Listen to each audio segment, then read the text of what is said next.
사랑하는 성도 여러분, 지난 시간에는 궁구하는 삶에 대해 말씀드렸습니다. 궁구하는 삶이란 하나님의 말씀을 기준 삼아 자신의 마음속에 어떤 비진리가 있는지 속속들이 발견하여 변화되어가는 삶이라 했습니다. 내 생각을 멈추고 이것이 진리인가 비진리인가 점검하는 것, 이게 바로 궁구하는 것이지요. 자신을 궁구하지 않는 사람은 상대방이 미워하면 똑같이 미워하게 됩니다. 상대가 먼저 나를 미워했으니까 나도 미워하는 거지. 아니 뭐 나는 이거 잘못하는 거 아니야. 저 사람이 나를 먼저 괴롭혔어. 라고 자신의 마음 안에 있는 악을 타당하게 여기는 것입니다. 이런 사람은 결코 변화될 수 없습니다. 성결을 사모한다면 순간 스치는 생각이나 느낌을 그냥 지나쳐 버리지 말고 깊이 해부해 나가야 합니다. 예를 들어 직장에서 동료가 상사에게 칭찬받을 때 자신의 마음과 생각은 어떠했는지 냉철하게 말씀으로 분석해 보아야 합니다. 동료가 칭찬받으니 기뻤는지, 아니면 저 사람은 실수가 많은데 윗분이 잘 몰라서 칭찬하신다. 때로는 평상시 아부를 잘하더니 별것 아닌 것에 칭찬받네? 이런 생각이 들지는 않았는지 그때의 생각이나 느낌을 놓치지 말아야 합니다. 또 동료가 칭찬받으니 괜히 나도 모르게 스스로가 힘들어져요. 꼭 상대에 대해서 비판하는 자세가 아니어도 비교하면서 나는 이게 뭐야? 라고 어두운 생각을 갖는 거죠. 왜 나는 그렇게 잘하지 못해서 인정받지 못할까? 하면서 점점 주춤해지고 뒷걸음질 쳐주고 힘들어지는 것. 이것은 쉽게 말하면 어두운 생각이 많은 것이지요. 이렇게 좋지 않은 생각이 들었다면 내가 왜 그런 생각을 했을까 궁구할 때 성령의 역사 가운데 깨우침이 옵니다. 왜 그렇게 나쁜 생각을 했을까라고 궁구하는데 육신의 생각적으로 또 넘어가시면 안 돼요. 아니 저 사람이 나한테 평상시에 좀 나쁘게 했으니까 내가 뭐 그 사람한테 좋게 생각할 수 없잖아. 그러면 육신의 생각이요. 그게 아니라 내가 왜 이런 생각을 가졌지? 내 마음에 어떠한 비진리의 마음이 있는 것일까라고 진리로 궁구하고자 하면 성령께서 깨우쳐 주십니다. 내게 시기하는 마음이 있어서 상대의 단점이 떠올랐구나. 그 사람의 장점을 칭찬하시는데 왜 나는 단점이 떠오를까? 단점이 있으니까 떠올라줘가 아니라고요. 내 안에 시기 질투하는 마음 때문인 거예요. 또 교만한 마음이 있어서 상대의 장점을 무시하는구나. 사람들 중에 보면요. 자기가 조그만 거 잘한 것은요. 막 자랑한단 말이에요. 나 이렇게 수고하고 애썼다고? 근데 상대가 그런 말을 하면 뭐 별거 가지고 자랑하네? 이런 생각을 가져요. 그게 뭐예요? 무시하는 거잖아요. 상대를 무시하는 거. 나는 칭찬받고자 하면서 상대의 것에 대해서는 인정해주지 않고 무시하고 있는 것, 다시 말해 교만한 마음이죠. 또 내가 진리와 함께 기뻐하지 못했구나 하면서 마음속 깊이 감추어져 있는 비진리를 발견해야 합니다. 겸비한 마음으로 나를 궁구하면 성령님께서 이러한 깨우침을 주십니다. 찬양할 때, 또 궁구할 때, 기도할 때 그렇게 떠올려 주시는 거죠. 이처럼 항상 말씀으로 자신을 비추어 내가 육신의 생각을 하고 있는지 영의 생각을 하고 있는지 미움, 시기, 서운함, 불편함, 교만함은 없는지 발견해야 합니다. 나의 착각이 무엇인지 내 의와 틀이 무엇인지 늘 말씀으로 자신을 궁구해 나가면서 불같이 기도하면 성령께서 자신을 발견할 수 있는 은혜와 더불어 변화의 능력을 주십니다. 그러므로 오늘도 말씀을 들을 때 마음속 깊이 박혀있는 비진리들을 속속들이 발견하고 뽑아내는 축복의 시간이 되시기를 주님의 이름으로 기원합니다. 오늘 본문은 엘리후가 욥에게 어찌 욥이 삼키우기를 바라겠느냐, 즉 어찌 욥이 멸망당하기를 바라겠느냐라고 말한 직후에 하는 말입니다. 욥기 37장 21절에 사람이 어떤 때는 궁창의 광명을 볼 수 없어도 바람이 지나가면 맑아지느니라 말합니다. 날씨가 흐리면 구름에 태양이 가려져 햇빛을 볼 수 없습니다. 여러분, 먹구름이 이렇게 껴 있으면, 하늘이 이렇게 먹구름으로 캄캄할 때면 태양이 뜨지 않았을까요? 그 뒤에 태양은 있는데 구름이 가려서 빛이 보이지 않는 것이죠.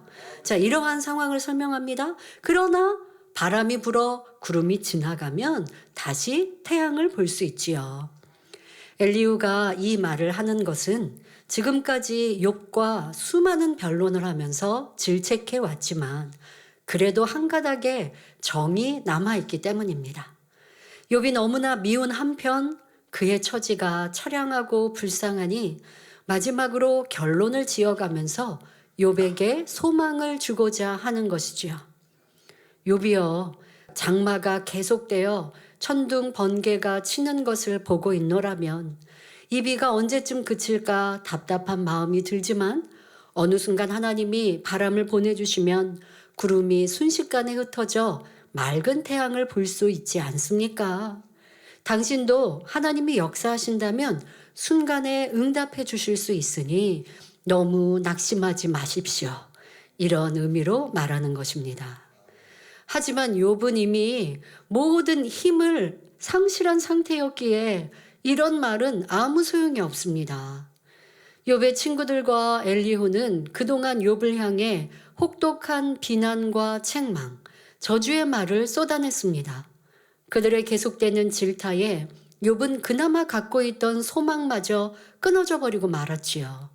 너무나 큰 상처를 입은 후에 이제 와서 소망을 준다고 해서 무슨 위로나 유익이 되겠습니까? 이는 부모가 자녀를 훈육할 때나 교사가 학생을 가르칠 때 또는 주의 종이 성도를 인도할 때도 교훈 삼아야 합니다. 예를 들어 부모가 자녀의 잘못을 보고 화를 내며 호되게 야단을 치거나 폭언으로 훈계하는 경우가 있습니다. 이렇게 상처를 준 후에 아이를 위로하고 소망을 준다면 무슨 소용이 있겠습니까?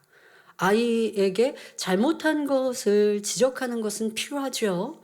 그러나 그게 아니라 그보다 부모의 감정이 더 북받쳐서 다른 것에 때로는 배우자의 관계에서 불편한 일들이 있으면 자녀에게 화풀이하는 부모님들도 있단 말이에요.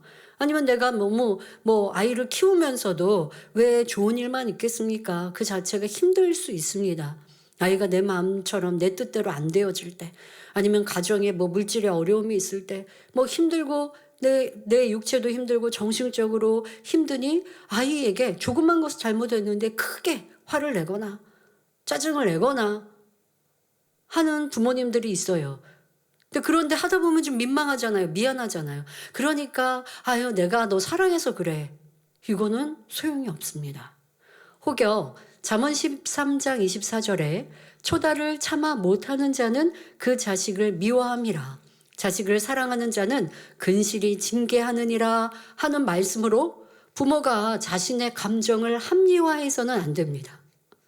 성경에도 이렇게 훈계하라고 가르치셨으니까 난 너가 잘못한 거에 대해서 엄히 꾸짖은 거야 라고 자신의 악한 감정, 짜증스러웠던 일들을 덮어버리시면 안 됩니다. 자녀가 잘못했을 때 부모는 절대로 혈기를 내지 말고 차분하게 아이의 잘못을 설명해 주어야 합니다. 그래서 너가 이런 거 이렇게 하면 안 되는 거야 라고 가르침을 주셔야죠. 무엇이 잘못됐는지도 설명하고 또 그렇게 하면 안 된다라는 걸, 그러나 웃으면서 가볍게 얘기하면 아이들도 말을 듣지 않습니다. 그러니 칭찬하고 사랑을 줄 때와 또 책망을 하거나 지적을 할 때의 부모의 모습은 좀 엄한 모습은 있어야죠. 목소리도 좀 나지막하게 깔고 또 표정도 웃지 않은 모습으로 아이에게 잘못한 것과 잘한 것을 구분해 주시고, 너가 이렇게 잘못하면 엄마 마음이 너무 아프다. 그리고 너가 이렇게 하면 예를 들어 아이가 자꾸 엄마를 또 사람을 때린다 그러면 아이가 조금 아프다고 느낄 이 정도로 딱 때리고 너도 아프지. 엄마도 아픈 거야. 이런 식으로 깨우칠 수 있도록 가르쳐 주셨어요. 그리고서는 다음에 너가 이렇게 할 때 너를 엄마도 훈계할 수 있어 라고 하는 약속도 정하시는 것이 좋습니다. 그 약속이라는 것 때문에 아이가 자기를 지켜갈 수 있고요.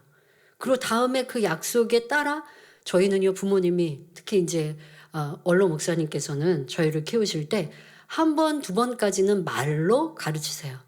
세 번째 되면 너희가 매 맞는다라고 말씀을 하세요. 그리고 세 번째가 되면 매를 드세요.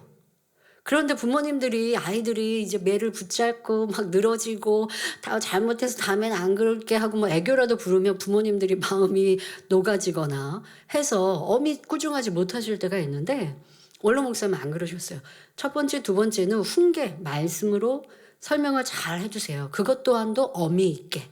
그리고 세 번째, 너가 다음에 이렇게 똑같은 잘못을 하면 그때는 체벌을 한다라고 말씀을 하시죠. 그리고 세 번째는 체벌을 하세요. 체벌을 받을 때는 꼼짝없이 체벌 받든, 때로는 이제 뭐 엎드려 뻗쳐 저희 많이 했거든요. 저희는 엎드려 뻗쳐라든가 아니면 또 뭐 몇 대 맞는다 뭐 이렇게 하시면 아프게 때리시죠. 그리고 나서 또 이제 뭐 과자, 간식 타임도 갖고 이렇게는 해주시지만 그런데 중요한 것은 무엇이냐? 약속, 그리고 정확한 가르침이 있었습니다.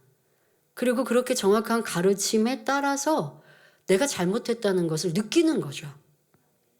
때로는 내가 잘못했는데 부모님이 보고 계시지 않아도 내가 잘못한 것을 알 수 있는 좋은 가르침이 항상 표대가 있었다는 것입니다. 부모님들 아이들에게 꼭 잘하고 잘못하고 이것은 너가 왜 잘못했는지 이해할 수 있도록 설명해 주시는 것 중요합니다.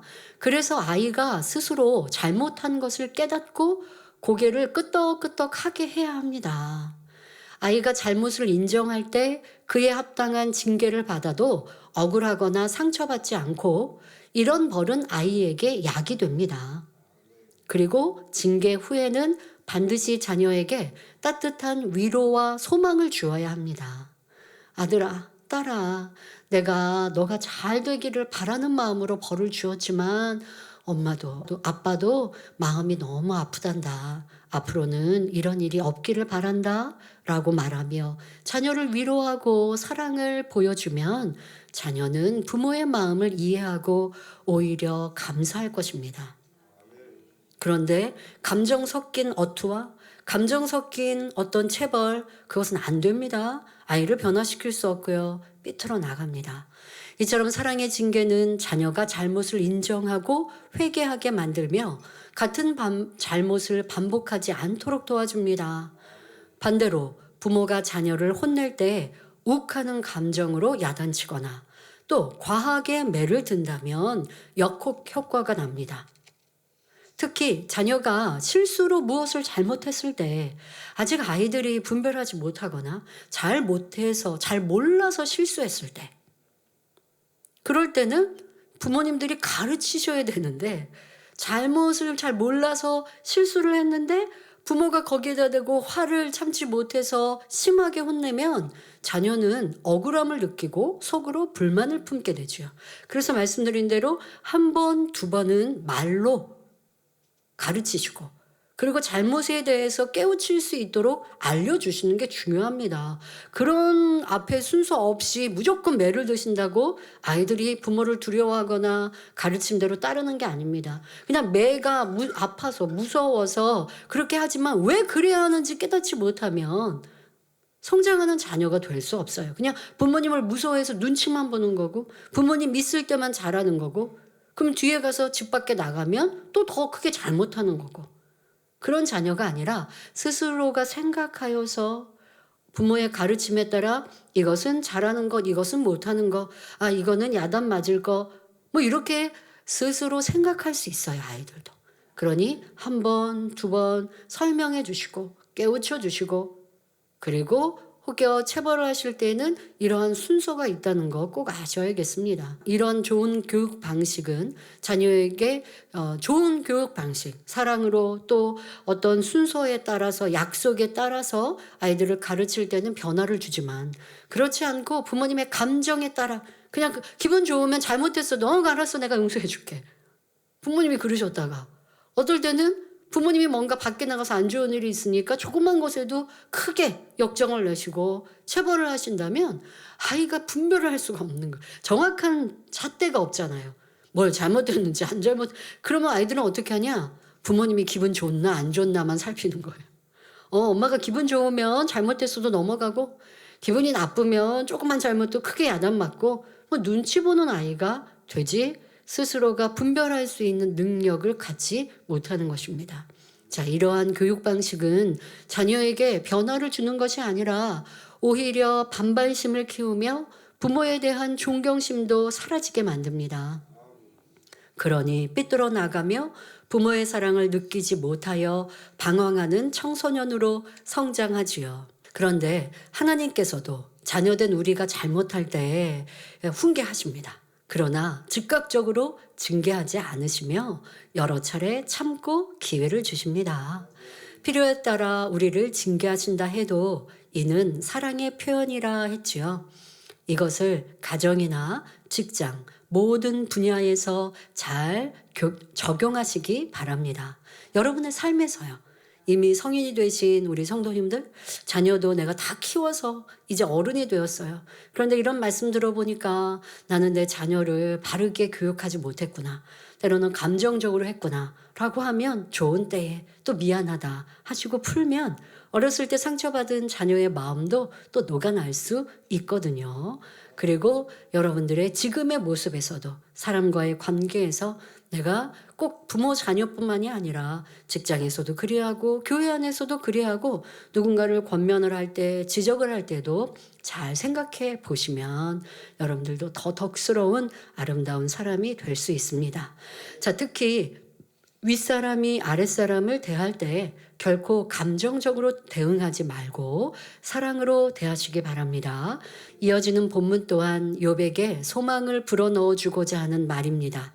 욥기 37장 22절에 북방에서는 금빛이 나오나니 하나님께는 두려운 위험이 있느니라 말합니다.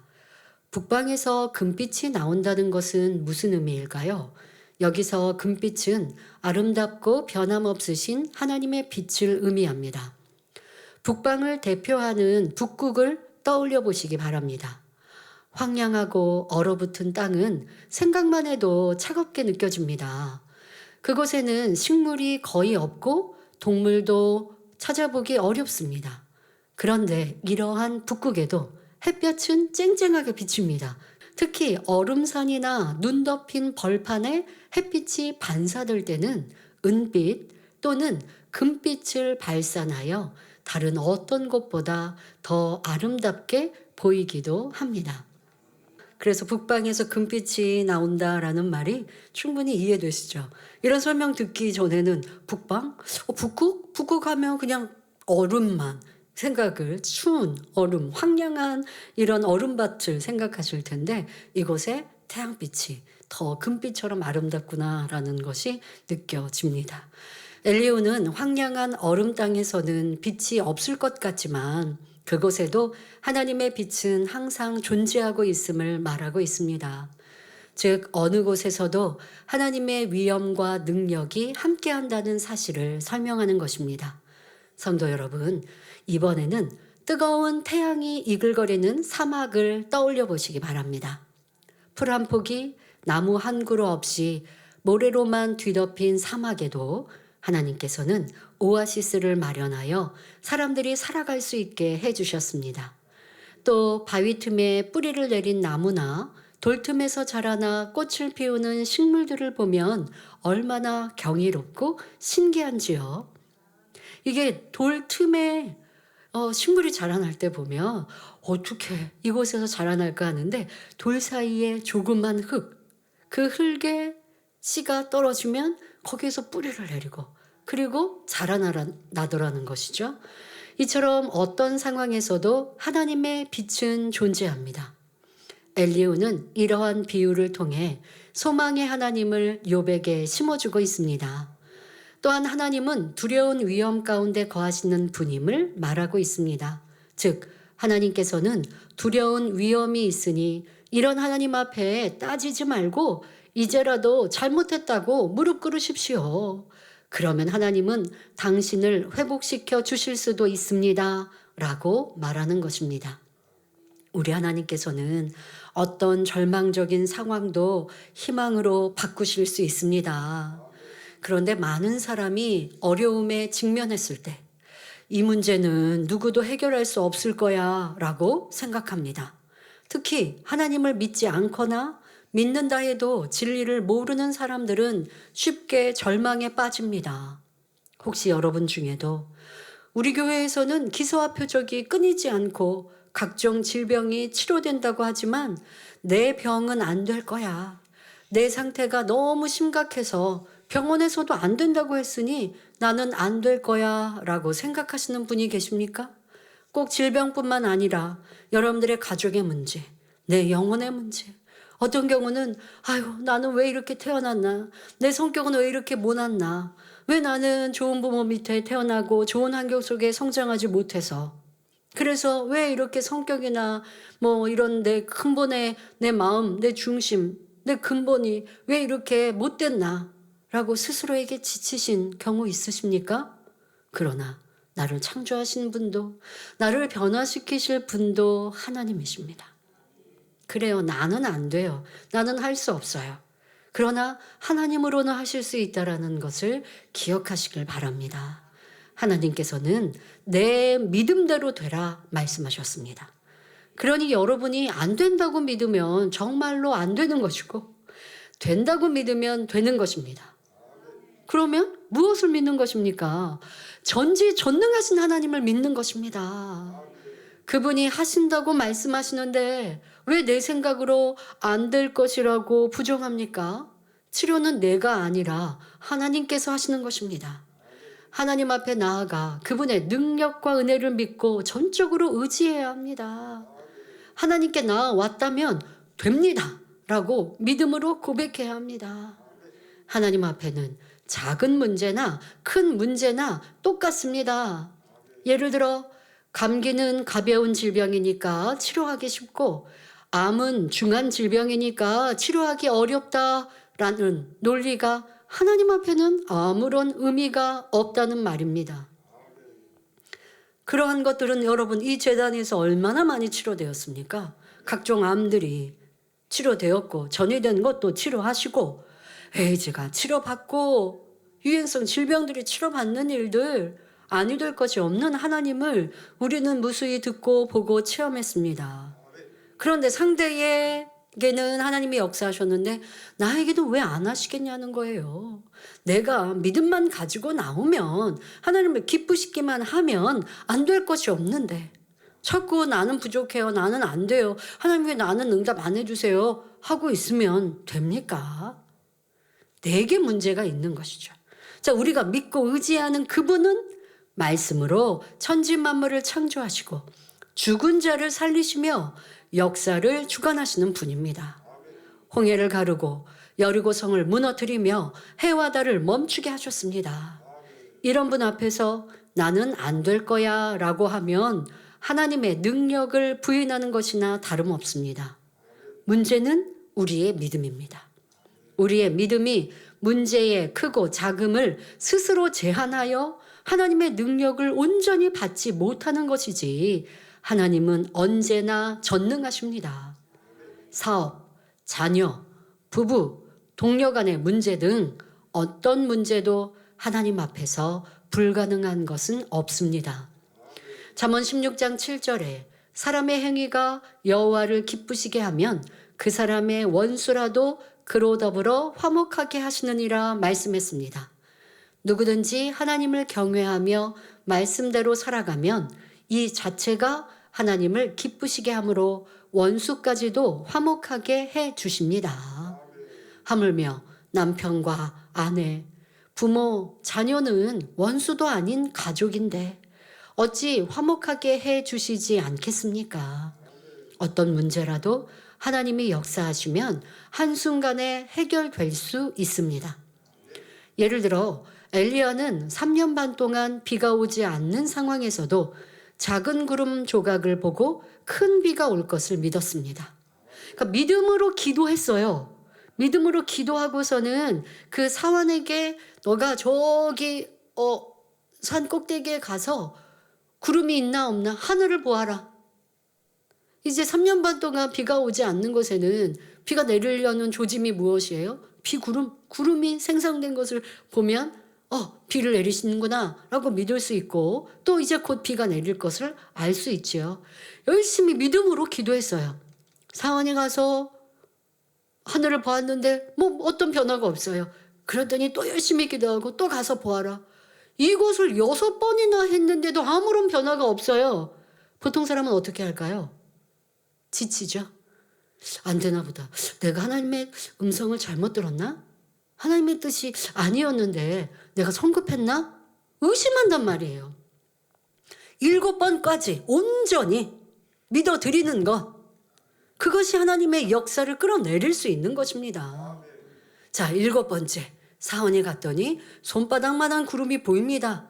그런데 엘리야는 뭐라 그래요? 이제 큰 비가 내린다. 그러니 왕에게 가서 이제 큰 비가 올 것이니까 빨리 산을 내려가시라고, 아니면 큰 비에 막혀서 위험하니까 라고 전하더라는 것입니다. 이 믿음대로 역사가 일어납니다. 하나님의 능력을 믿지 못하는 사람은 결국 그분의 능력을 부인하는 것임을 알아야 합니다. 아니, 하나님 앞에 하나님은 위대하십니다. 입술로는 말하고 마음으로는 하나님 이거 하실 수 있을까? 이러면 어떻게 하나님이 역사하시겠습니까? 여러분들이 하나님은 이거 하실 수 있을까라고는 생각하지 않아요. 그러나 다르게 어떻게 생각하느냐? 이 내 문제는 너무 큰데, 안 되는데, 아니면 내 믿음이 작아서 말씀을 하도 들어서 자기를 탓하는 것 같지만, 믿음이 작으면 어떡해요? 귀신 들린 아들의 문제를 해결해 달라고 온 그 아버지처럼 믿음이 없습니다, 도와주세요 라고 겸비 내려놓아야죠.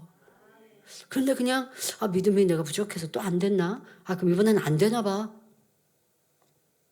안 되니까 또 세상 짝하고, 세상에서 안 된다 그러면 또 하는 게 나오고, 이렇게 돈 마음 품고 있으면 믿음이 아니지라 역사될 수 없지요.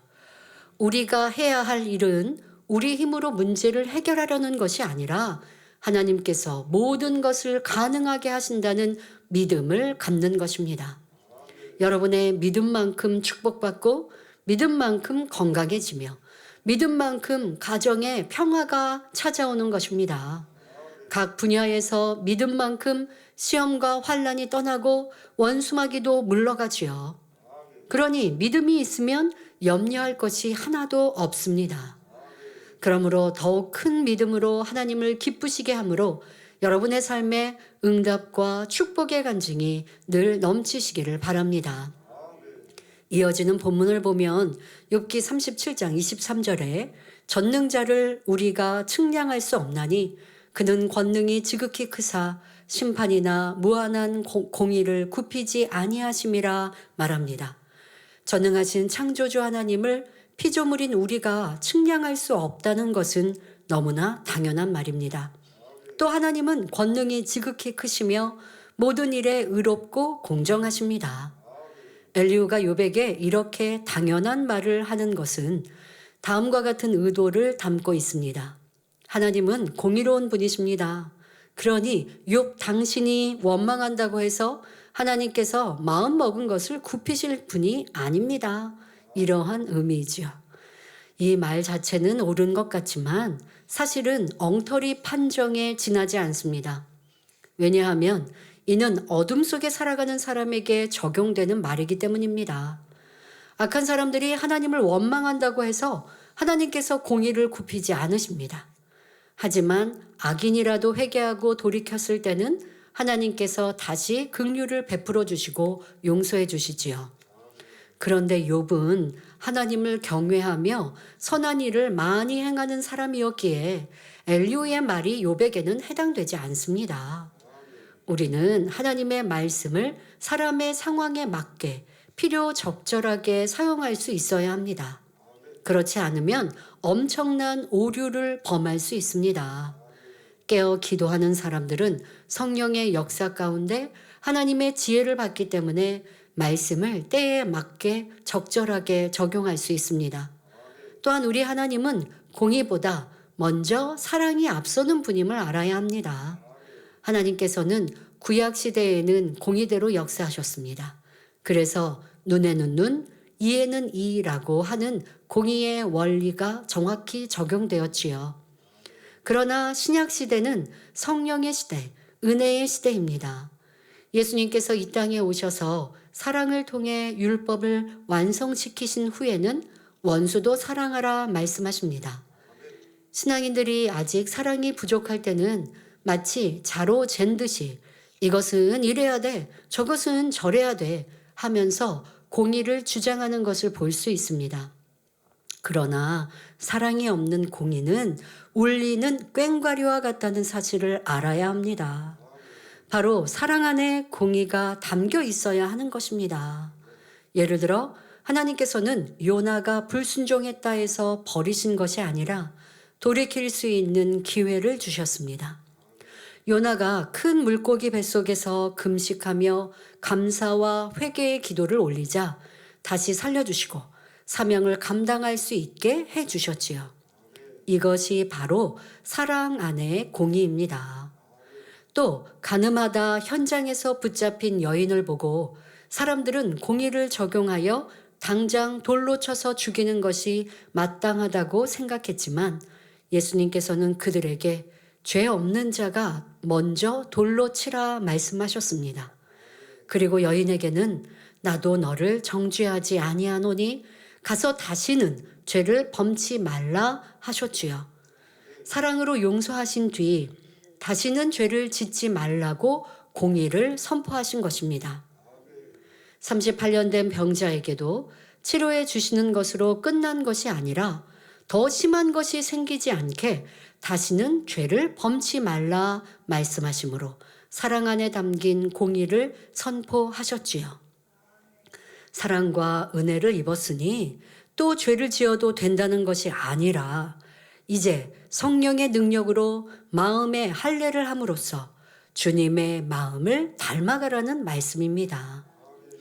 로마서 10장 10절에 사람이 마음으로 믿어 의에 이르고 입으로 시인하여 구원에 이르느니라 라는 말씀처럼 마음으로 믿는 믿음이 있는 사람은 반드시 율법을 지켜 행함으로 의에 이릅니다. 그런 사람들은 이 말씀을 인용해서 입으로 시인하면 구원에 이른다라는 이 말만 사용을 해요. 마음으로 믿어 의에 이를 때 입술의 시인이 입으로 고백하는 것이 참이라 인정받아 구원에 이른다는 거예요. 마음으로 믿지 않으면 입으로 아무런 시인해도 소용이 없어요. 마음에 의심하고 믿습니다 한다고 하나님이 속으실까요? 아니에요. 그러면 마음으로 믿었다는 것은 어떻게 확인되는데요? 마음으로 믿으니 의의 행함이 따르는 거예요. 의는 무엇입니까? 하나님이 옳다 하신 거예요. 바로 하나님이 옳다 하는 진리의 말씀대로 순종해 가면 점점점 나 또한 의로워지죠. 그러한 사람이 입술로 시인할 때 그것이 구원의 축복으로 임한다는 말씀입니다. 예수님께서 내 죄 때문에 십자가를 지셨음을 믿기 때문에 당연히 죄를 버리고자 힘쓰게 되죠. 많은 크리스찬들이 주님이 나의 죄 때문에 십자가 지셨습니다. 내가 손으로 지은 죄 때문에 손에 못 박히셨고 발로 지은 죄 때문에 발에 못 박히셨습니다. 내가 일주일 동안 가지 말아야 할 곳을 갔던 이러한 죄 때문에 예수님이 십자가에 못 박히셨습니다. 그러니 내가 그 주님의 십자가로 용서받았습니다. 라고 기도하고 주일에는 감사의 기도를 올리고 또 월요일날 가서 가지 말아야 할 곳에 가요. 그렇게 해서 월화수목금토 살다가 주일날 교회 와서 주님이 나의 죄 때문에 내가 가지 말아야 할 곳에 갔더니 발에 죄 때문에 발에 못 박히셨지요. 내가 그것을 믿으니까 용서해 주심을 믿습니다. 나는 구원받았습니다. 그리고 또 세상 착해요. 아니 이렇게 하면 주님께서 무엇라고 하실까요? 죄 용서해 주었어 하실까요? 그럴 수 없는 거예요. 너는 내가 십자가에 고난 고초 당한 걸 이용하는구나. 믿고 감사하는 게 아니구나. 감사하였다면 이제는 죄에서 떠나야지.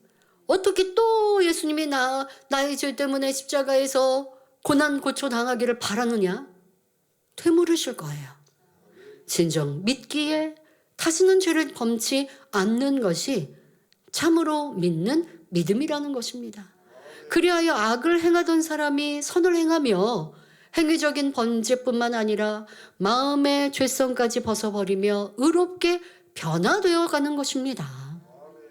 그런데 엘리후는 이러한 사랑과 공의를 바로 알지 못했기 때문에 말씀을 잘못 적용하고 있습니다. 이어지는 본문도 마찬가지입니다. 욥기 37장 24절에 그러므로 사람들은 그를 경외하고 그는 마음에 지혜롭다 하는 자를 돌아보지 아니하시느니라 말합니다. 엘리후는 앞절에서 하나님은 권능이 지극히 크사 심판이나 무한한 공의를 굽히지 아니하신다 했고 그렇기에 사람들이 하나님을 경외한다 말하고 있습니다. 옛날에는 하나님을 경외하는 사람들이 많이 있었습니다. 하지만 오늘날은 죄악이 너무 관영하여 하나님을 경외하는 사람을 찾아보기 어렵습니다. 입술로는 주여 주여 부르는 사람들도 삶 속에서는 믿지 않는 사람들과 다를 바 없는 모습이 많지요. 그래서 예수님께서도 누가복음 18장 8절에 인자가 올 때에 세상에서 믿음을 보겠느냐 말씀하셨습니다. 그러면 엘리후가 이어서 하나님은 마음에 지혜롭다 하는 자를 돌아보지 않으신다고 말한 이유는 무엇일까요? 시험이 오기 전 욥은 하나님을 경외했고 지혜롭게 살았던 사람입니다. 그런데 엘리후는 이를 사실 그대로 인정하지 않고 있습니다. 왜냐하면 엘리후의 생각에는 참으로 하나님을 경외하며 지혜로운 사람이라면 하나님께서 치실 리가 없고 용서하지 않으실 이유도 없기 때문입니다. 그러니까 욥이 잘 나갈 때, 잘 나가면서 하나님의 축복을 받으면서 자기의 지혜로 어려운 사람들을 도울 때는 야, 욥은 지혜로워, 복된 사람이야라고 인정했거든요. 그런데 지금은 하나님이 치신 바 되었고 용서받지 못한 사람처럼 보인단 말이에요. 이렇게 정죄하고 있어요. 그러니 욥이 지혜로운 사람이라 라고 생각하지 않는데 그런데 욥은 지혜롭다라고 말한단 말이에요. 여기에서 이제 차이가 있는 것입니다. 욥은 그동안 자기의 옳음을 주장하며 스스로 하나님보다 더 의인이라고 고백했지만 친구들과 엘리후는 그 고백 때문에 욥을 심히도 책망했습니다. 그들이 보기에 욥은 자칭 잘난 사람이며 자칭 지혜로운 사람이었던 것입니다. 그러니까 우리가 보기에 너는 잘났고 지혜로운 게 아니라 너 스스로 잘났고 너 스스로 지혜로운 사람, 너 스스로 볼 때만 의인이야 라고 비아냥거렸지요. 그러니 본문에서 마음에 지혜롭다고 하는 자들을 하나님이 돌아보지 않으신다는 의미는 욥처럼 스스로 지혜롭다고 하는 사람을 하나님이 외면하신다라는 말입니다. 즉 욥은 스스로 잘났다고 주장하고 있지만 하나님께서는 그 잘난 것을 알아주지 않을 뿐 아니라 오히려 외면하고 용서하지 않으신다고 결론을 맺고 있습니다. 엘리후는 예전에 욥의 지혜로움과 부와 권세를 부러워하는 마음이 있었습니다. 그래도 욥이 잘 나갈 때는 시기 질투하는 마음을 감히 표현하지 못했었는데 이제는 욥이 모든 것을 잃고 망하고 나니 마음껏 욥을 질타하고 있습니다. 욥의 처지가 바뀌니 욥에게 편견을 두며 우습게 여기는 것을 볼 수 있지요. 우리는 어느 누구에게도 편견을 갖지 말아야 합니다. 지식과 부와 권세가 있으니 섬기고 반대로 지식이 부족하고 가난하니 멸시한다면 이는 악 중에 악임을 알아야 합니다. 우리 하나님께서는 중심을 보십니다. 그래서 선한 목동들을 사랑하셨고 아기 예수님의 탄생하실 때 부요하고 권세 있는 자들을 들어 예수님을 경배케 하신 게 아니라 이 목동들을 통하여 예수님을 만나고 경배케 하셨다는 것이죠. 가늠한 여인도 돌이키니 사랑하셨습니다. 사마리아 수가성 여인, 우물가의 여인, 이 여인도 만나주셨고 혈루증 앓던 여인, 사람들은 부정하다, 이 혈루증이면 부정하다 여기는 사람이어도 예수님은 치료하여 주셨고 죄인이라 손가락질 받았던 막달라 마리아도 그 중심을 보고 사랑하셨습니다. 그러나 율법을 가르치는 율법사나 바리사인들에게는 화 있을진저 하시며 그들의 악과 외식을 크게 책망하셨지요. 하나님께서는 과부나 고아와 같이 약하고 불쌍한 사람들을 돌보시며 소외된 사람을 살피시고 어린아이 같은 사람들을 더 사랑한다는 사실을 명심해야 하겠습니다. 나는 사람들을 편견을 두고 보지 않는가? 그 사람의 외면의 모습, 그 사람이 그냥 보여지는 것만 보고 야, 저 사람은 인정받고 또 사랑받을 만해. 하나님이 저 사람은 사랑해 주시나 봐 하고 또 내가 보기에 아유 저 사람은 뭐 가난하고 지식도 없고 뭐 자랑할 것도 없는데 하고 무시한다면 하나님께서도 나에게 그리하실 수 있다는 것 꼭 명심하여 이러한 편견 또 겉으로 보고 판단하는 모습 없어야 합니다. 어느 누구도 하나님의 아들, 딸로 사랑하는 우리가 되어집시다. 본문에서 엘리후는 욥에게 하나님을 경외해야 함을 가르치며 욥 스스로가 지혜롭다 하니 하나님께서 그를 용서치 않으시고 치셨다 했습니다. 이렇게 욥은 스스로 하나님을 경외하고 지혜롭다 말하며 엘리후는 그렇지 않다 주장합니다.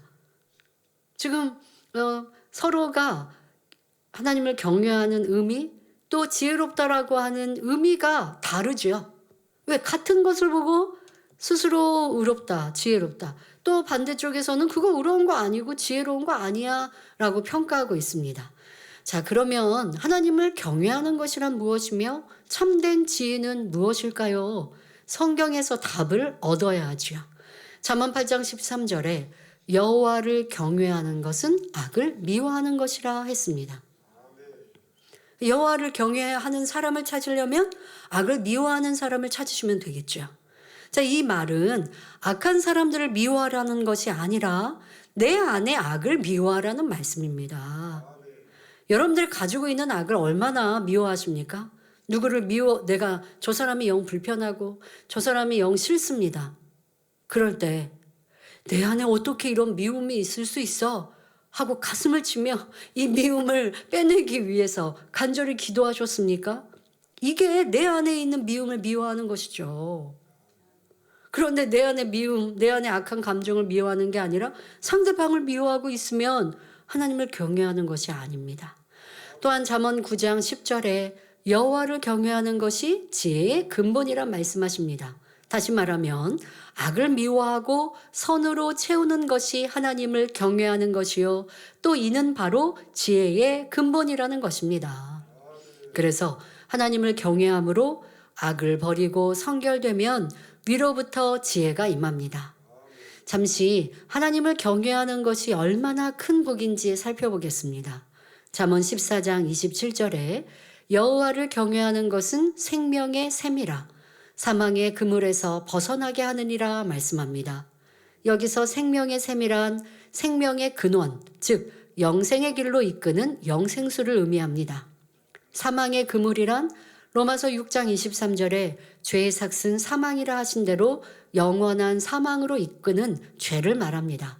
그러니 하나님을 경외함으로 죄악을 버려나가면 영원한 사망의 그물에서 벗어나 영생으로 나아가게 되는 것입니다.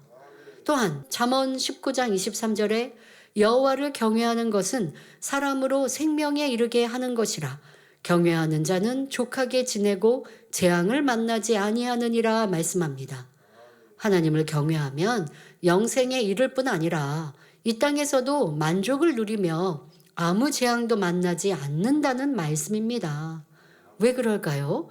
악을 버리고 선과 진리로 채워나가면 주님 닮은 영의 마음을 이룰 수 있기 때문입니다.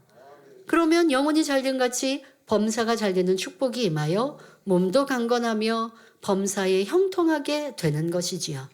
신명기 28장에는 이런 사람에게 주시는 축복이 기록되어 있습니다. 세계 모든 민족 위에 뛰어나게 하시며 들어와도 나가도 복을 받고 꾸어줄지언정 꾸지 않으며 머리되는 축복을 주신다 말씀합니다. 이처럼 하나님을 경외하는 것은 이 땅에서나 천국에서나 축복을 받는 비결이기 때문에 곧 지혜의 근본입니다. 그러면 욥은 하나님을 경외했는데 왜 재앙을 만났을까요? 욥기를 끝까지 읽어보면 그것은 재앙이 아니라 축복의 연단임을 알 수 있습니다. 하나님께서는 욥이 하나님을 경외하니 사랑하셨고 결국 그에게 갑절의 축복을 주셨습니다. 그런데 엘리후는 처음부터 끝까지 욥에 대한 오해와 편견을 버리지 않았으며 갈수록 판단 정죄를 더했습니다. 그러니 욥은 더 이상 할 말이 없었으며 말을 해봤자 소용이 없다는 것을 느끼고 아예 입을 닫아버렸지요.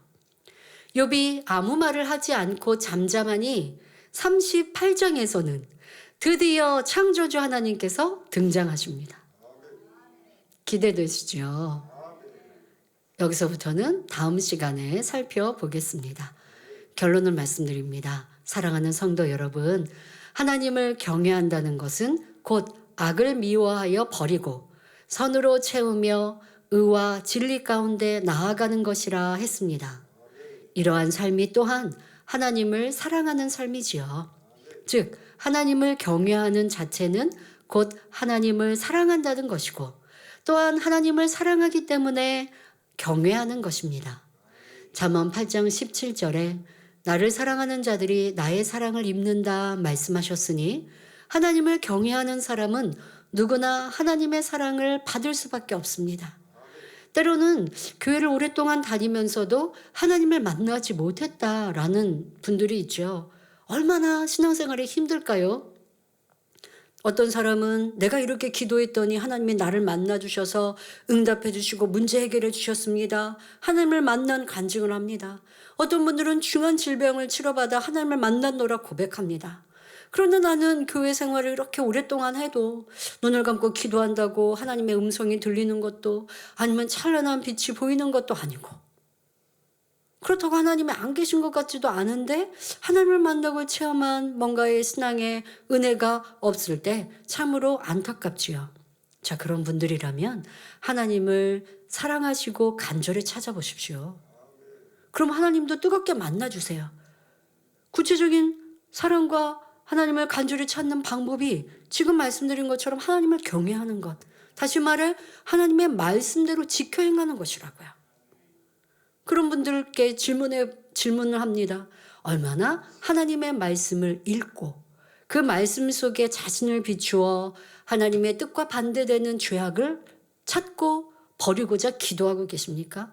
교회만 왔다 갔다 할 것이 아니라 하나님의 기뻐하시는 뜻이 무엇인가를 깨우쳐서 그대로 순종할 때 이것이 바로 하나님을 사랑하는 것이고 하나님을 참는 거예요. 그러면 하나님은 두말할 것 없이 만나 주십니다. 저도 하나님 의심하지는 않아요. 그래서 없다고 생각하지는 않는데 뜨겁게 만난 기억이 없어요. 하나님 뜨겁게 만나야 나도 변개함 없이 신앙생활하고 또 매 순간순간 하나님을 만나는 체험이 있어야죠. 하나님이 나에게 이런 은혜를 주셨구나. 하나님 나에게 전보다 더 강건함을 주셨구나. 이 어려운 일도 헤쳐갈 수 있는 믿음을 주셨구나. 하나님이 내가 기뻐할 수 없을 때 위로부터 난 기쁨을 주셔서 이 험한 세상 진짜 하늘이 캄캄한 것 같은데 그 구름 뒤에 있는 햇살을 보게 하시는구나. 별의별 은혜와 감동의 고백들이 있어야 하는데 왜 나는 그렇게 하나님을 뜨겁게 못 만났나? 뜨겁게 하나님을 찾아보십시오. 뜨겁게 사랑해 보십시오. 그럼 하나님도 나를 뜨겁게 사랑해 주십니다. 또한 잠언 22장 4절에 겸손과 여호와를 경외함의 보응은 재물과 영광과 생명이니라 말씀하셨습니다. 그러므로 여러분 모두가 진정 하나님을 경외함으로 하나님의 큰 사랑을 입으시며 영육 간의 축복을 넘치게 받아 영광 돌리시기를 주님의 이름으로 축원합니다. 할렐루야. 전능하신 사랑의 아버지 하나님, 이 시간 기도받는 모든 성도님들을 위해 안수하여 주옵소서. 전국 전 세계 하나님의 자녀들 위해 시공간을 초월하여 역사하여 주시옵소서. 믿어지는 믿음을 주시고 부정적인 생각과 의심의 세력을 물리쳐 주옵시며 모든 시험 환난도 물리쳐 주옵소서. 머리부터 발끝까지 오장육부, 뼈, 마디마디, 온몸의 신경, 조직, 세포 등 성령의 불로 태우시고 근본의 빛으로 역사하여 주옵소서. 예수 그리스도의 이름으로 명하노니 원수마귀 사단아 모든 질병 균 연약함아 물러가라. 빛이여 임하라. 모든 불치 난치병도 성령의 불로 태워 깨끗게 하여 주옵소서. 말라리아를 비롯한 모든 풍토병도 물리쳐 주옵소서. 감기, 기침, 열, 몸살, 독감 등 각종 유행성 질병도 다 물러가라. 어떠한 질병도 틈타지 않게 지켜 주옵소서. 각종 암과 전이된 것, 에이즈, 백혈병, 뇌졸중, 고혈압, 저혈압, 심장병, 폐병, 위장병, 당뇨, 부인병, 피부병, 갑상선 질환과 모든 염증도 깨끗게 하여 주옵소서. 소아마비, 중풍, 관절염, 디스크도 온전케 하여 주옵소서. 요통, 두통, 신경통을 비롯한 모든 통증은 사라질지어다. 간질, 자폐증, 우울증, 조울증, 공황장애, 노이로제, 치매 등 모든 정신질환도 물러가라. 모든 마비된 것도 풀어지고 일어나 걷고 뛸지어다. 눈도 잘 보이게 하옵시고 귀도 잘 들리게 하여 주옵소서. 소경은 눈을 뜨고 귀머거리는 들으며 벙어리는 말할지어다. 각종 사고 후유증도 깨끗게 하시고 부러진 뼈도 붙여 주옵소서. 화상 입은 것도 온전케 하시고 화기야 물러가라. 열도 물러가라. 아버지 흉터나지 않게 역사하여 주옵소서. 마약을 비롯하여 각종 약물과 독극물 중독도 깨끗함을 입을지어다. 죽은 신경과 세포가 살아나며 죽은 자도 살아나게 하여 주옵소서. 잉태의 축복도 주시기를 원합니다. 예수 그리스도의 이름으로 명하노니 원수마귀 사단아 하늘 공중권세 잡은 악의 영들아 물러가라. 그의 사자들도 물러갈지니라. 이 땅의 악한 영, 더러운 영, 거짓되고 간사한 영, 이간질하고 미혹하는 모든 어둠들은 물러가라. 모든 흉악의 결박을 풀고 어둠아 물러가라. 빛이여 임하라. 아버지 하나님 부르짖어 기도할 수 있는 능력을 주시고 죄를 버리고 성결될 수 있는 능력을 주옵소서. 영혼이 잘됨같이 범사에 잘되게 하시고 가정의 복음화도 이루어 주시기를 원합니다. 한순간도 모든 사고와 재앙으로부터 지켜주시고 불통이 없는 형통한 삶을 살 수 있도록 축복해 주옵소서. 성령의 불담으로 천군 천사와 주님의 불꽃 같은 눈동자로 모든 하나님의 자녀들과 가정, 일터, 사업터를 지켜주시기를 원합니다. 학생들에게 지혜와 명철을 더하시고 공부할 수 있는 뜨거운 마음과 열정도 더하여 주옵소서. 마음과 생각을 세상에 빼앗기지 않도록 지켜주시고 하나님을 뜨겁게 사랑하는 학생들로 축복하여 주시옵소서. 하나님의 자녀들이 먹으나 마시나 입으나 무엇을 하든지 하나님 앞에 영광 돌리는 삶이 되게 축복하여 주시기를 원합니다. 나는 하나님을 만났노라, 체험했노라, 응답받았노라, 축복받았노라 간증하는 입술이 되게 역사하여 주옵소서. 아버지 하나님 감사합니다. 홀로 영광 받으옵소서. 우리 주 예수 그리스도의 이름으로 기도하옵나이다. 아멘.